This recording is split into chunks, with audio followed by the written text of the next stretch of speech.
Assalamualaikum warahmatullahi wabarakatuh. Perkenalkan, nama saya Yasrul Kausar Hidayah. Di sini saya akan mempresentasikan tentang etika profesi hukum dalam era digital, dilema privasi dan tanggung jawab profesional di media sosial.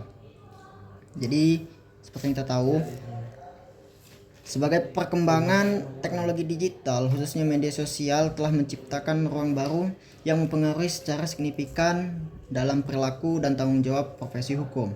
Di satu sisi, media sosial membuka peluang besar bagi profesional hukum untuk berinteraksi dengan masyarakat, meningkatkan kesadaran hukum publik, membangun reputasi profesional, hingga mempromosikan nilai-nilai keadilan secara luas.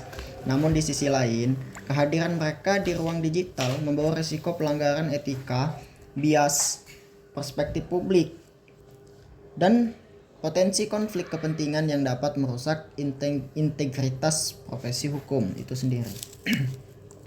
Etika profesi hukum sejatinya didasarkan pada prinsip-prinsip fundamental seperti integritas, kerahasiaan, independensi, objektivitas, serta profesionalisme.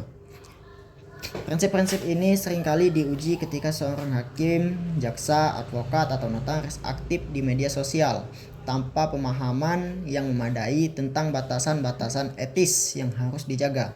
Misalnya, menyampaikan opini terhadap perkara yang sedang berjalan, mengunggah informasi yang menyertakan identitas klien, atau menunjukkan afiliasi politik tertentu secara publik.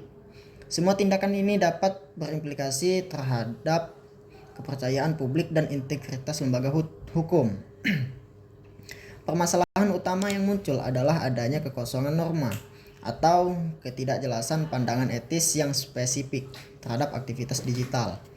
Sebagian besar kode etik profesi hukum yang ada belum secara selektif mengatur interaksi di ruang digital. Hal ini menimbulkan ambiguitas dalam penilaian pelanggaran etika serta kesulitan dalam melakukan pembinaan dan menegakkan disiplin profesi.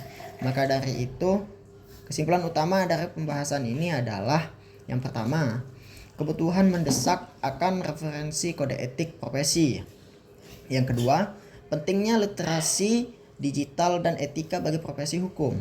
Dan yang ketiga, perlu pengawasan dan penegakan etika dan yang adaptif dan berkeadilan. Mungkin itu saja yang dapat saya sampaikan. Saya akhiri. Wabillahi taufiq wal hidayah. Wassalamualaikum warahmatullahi wabarakatuh. Waalaikumsalam. Pantas kamu baca lurus benar nih.